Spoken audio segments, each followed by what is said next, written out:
Сега во нашето студио си имаме ние докторка по специјалист по физикална медицина и рехабилитација. Од моја страна, само да ја представиме, доктор Рената, презимето? Божинкучева. Така.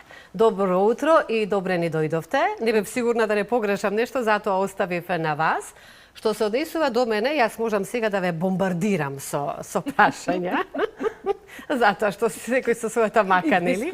Но од искуство, но ќе слушнам зашто ќе зборувате и секако дека ќе мора да прашам и јас нешто. Но како за добре дојде, дали може да ве почестиме да се напиете нешто, како го започнуваме утрото, кафе, чајче? Ви благодарам пред се на поканата. Веќе сум пиена кафе, така на здравје, нека ви е добро. Благодарам. Ајде веднаш да започнеме. Ние ќе си започнеме со разговорот. Ако имаш нешто да си прашаш, слободанче, слободно. Прашај се што си сакаш. Да, така, повелете. Одиме со нашата тема. Веќе добро знаете дека на секој петок наши први гости се докторите од клиничката болница Аџи Бадем Систина. Ова утро заедно со нас и со вас, почитувани, доктор Рената Божинкочева, која што е специјалист по физикална медицина и рехабилитација. Ке говориме за една навистина интересна тема која што секој од нас ја има почувствувана, поготово во кога е вакво времето променливо, нестабилно, а тоа е истегнување на рабетниот столб. Сега, што е рабетно истегнување? Ете, да зборуваме малку народски, за да може публиката да не разбере. Да, во медицината тоа е позната како вертебрална или спинална екстензија или тракција. Се користи, се применува, уште првите податоци се некаде од праисториско време. Кај нас се актуализира сега, последниве неколку години, представува истегнување, како што кажавте, на рабетот во медицински цели и терапевски цели, и тоа го работат физијатрите, односно ординациите и болниците каде што има физикална медицина и рехабилитација.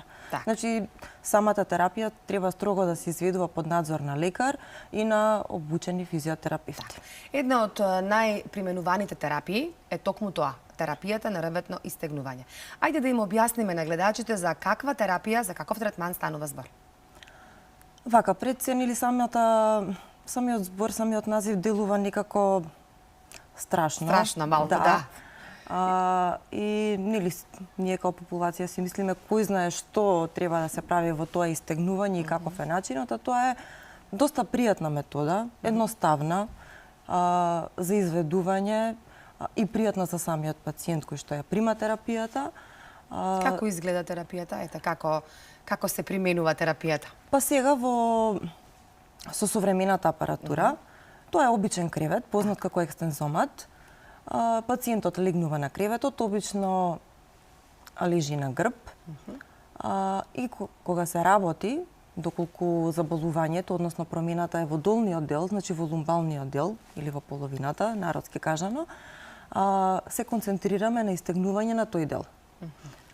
Вториот дел е истегнување на вратот. Значи, вратот и лумбалниот дел ни се два сегментни од рабетниот столб каде што имаме најчесто промени, кои што се гледаат и на рентген снимки, но во примена на вертебралните екстензии ни треба магнетна резонанца. Значи, да им појасниме на гледачите. Значи, пред подготовка за... пред подготовка, пред да дојдеме до самата екстензија.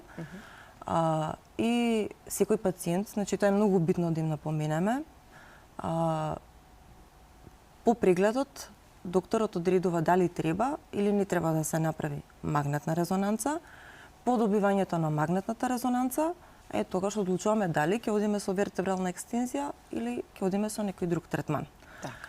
Откако ќе се постави индикација дека треба да се спроведе таа екстензија, значи се легнува на грб на самиот кревет, тој кревет е поделен на две плочи, значи тие плочи што се подвижни и го вршат начинот на тегнење, поврзани со компјутер, каде што се внесува тежината и време траењето на самата екстензија. Секојдневно се зголемува тежината, начинот на апликација е различен, зависно од состојбата на пациентот, и пациентот е легнат на грб, малку се подсвиткани колковите и колената, подколениците се качени на една платформа од 90 степени, се фиксира лумбалниот дел, значи карлицата ја фиксираме со појас и потоа почнува процесот на истегнување. Во самиот процес пациентот го чувствува само тегнењето, влечењето, мало тегнење во делот на на карличната коска. Остатокот, значи, како појава на болка, нелагодност, притисок, не треба да се чувствува. Значи... Колку долго трае еден ваков третман? Предпоставам зависи од дијагнозата. Меѓутоа, колку трае временски истегнувањето, бидејќи се пак се лежи на кревет, ако убаво ве разбрав? Самото истегнување е 20 минути. Добра. Но пред тоа имаме подготовка. Значи, на пациентите, зависно од лекарот и од неговите желби и неговата проценка. Так. Или се дава предходно медикаментозна миорелаксантна терапија за малку да се намали спазмот на мускулатурата, да не почнеме веднаш со тегнење, а мускулатурата не се уште згрчена, стегната. Или пред да почнеме со екстензијата, применуваме физикални процедури кои што имаат релаксантно дејство. Значи, затоплување со инфрацрвена ламба или со радиофреквентна терапија, значи процедури кои што прават мало загревање на мускулатурата, се подобрува малку циркулацијата, се опушта мускулатурата и потоа го легнуваме на пациентот на екстензоматот, и се започнува процесот на истегнување, како што кажав, пријатно, безболно, и токму ради тоа е една убава процедура, пошто немаме ништо инвазивно во самата процедура.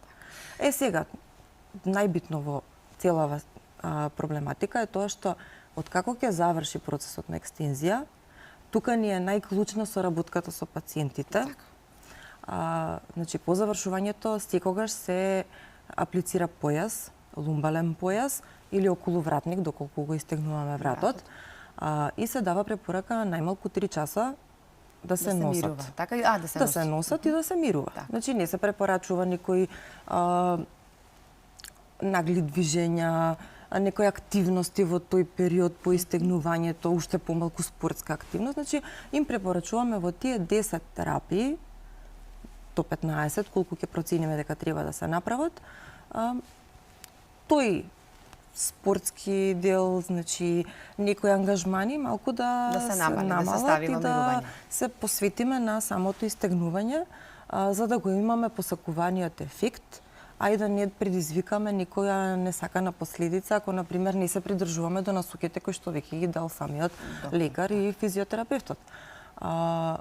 Значи, тоа ни е многу битно и пациентите треба да го знаат. И уште кога се договараме после прегледот, секогаш им напоменуваме дека кога ќе се решиме на чекор екстензија, да имаат во предвид тие 10 дена до 15 да се намалат обврските, да се намалат активностите, да бидат посветени на истегнувањето. И обично, видете, самата екстензија се препорачува баш кај онаа работоспособна популација.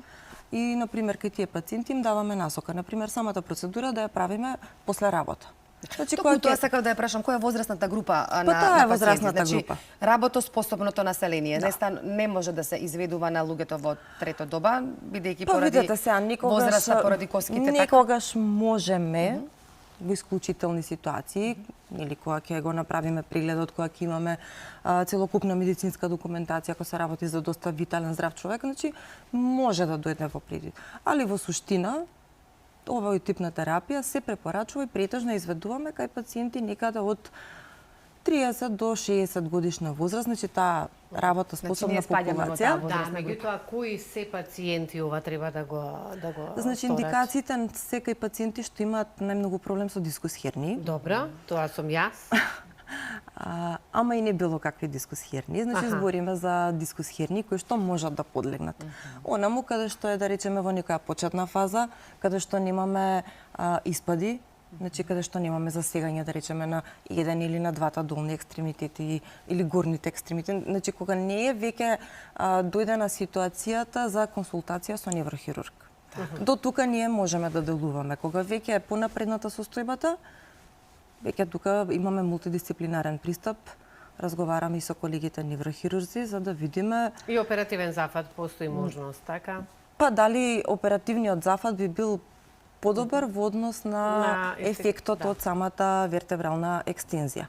И уште доаѓаат сите долногрбни болки, Дали е тоа, како што напоменавме, спазам на мускулатурата, нелагодност, напнатост во тој дел. Значи, е убава терапија што пациентите треба да ја знаат и да ја применуваат. Но сега тука се наоѓаме секогаш на една раскрсница, баш кај оваа популација им даваме насоки, таму каде што немаме посериозни проблеми, каде што е некоја почетна протрузија, значи почетно стеснување на просторите помеѓу секој прешлен, на помладите им даваме насоки на само инстегнување.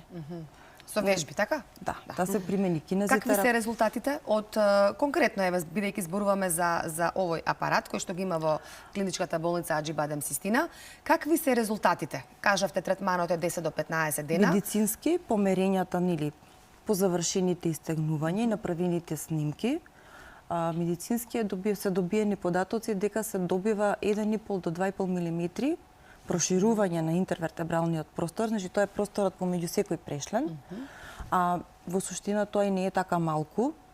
Баш тие дискуси, тие перничења што се помеѓу прешлените, да можат да си ја задржат својата полност, да не бидат дехидрирани, да не бидат сплеснати, да не го трпат притисокот. И во суштина екстензијата представува декомпресија, ослободување од притисокот што го трпи рабетниот столб. А знаете дека ние секојдневно го трпиме. Да. Значи, самото држење на телото, секојдневните уврски под дејство на гравитацијата, значи ние континуирано имаме притисок врз рабетниот столб. И баш ради тоа екстензијата како екстензија е пријатна и за пациенти што и немаат некои сериозни заболувања. Проблеми, може да дојдат и да си...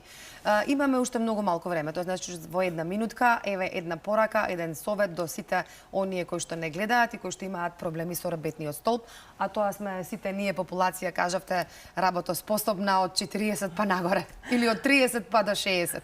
Јас сакам секогаш да им дадам совет првично да спортуваат, да физичката активност под број 1. Да затегаат грбна мускулатура, да истегнуваат, да имаме навика сами да се истегнуваме, тоа се едноставни вежби.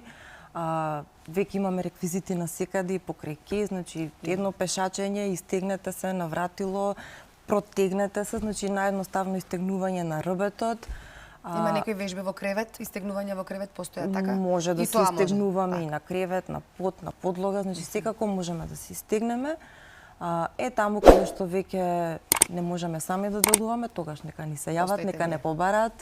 Ќе го направиме прегледот, ќе ја направиме екстензијата и мислам дека ќе се заштитиме од понатомошни интензивни интервенции како што се операциите. Така. Ви благодарам, докторка, многу за вашето гостување во утринската програма. Ни беше чест и задоволство. Сега ќе ве ослободиме да си се вратите на вашите обврски. Ви благодарам. Ви благодарам и јас за разговорот и сигурно се согласувате и вие дека болките исто можеме да ги почувствуваме сите оние кои што се соочуваме и со спондилоза, дискус хернија и кога е времето променливо.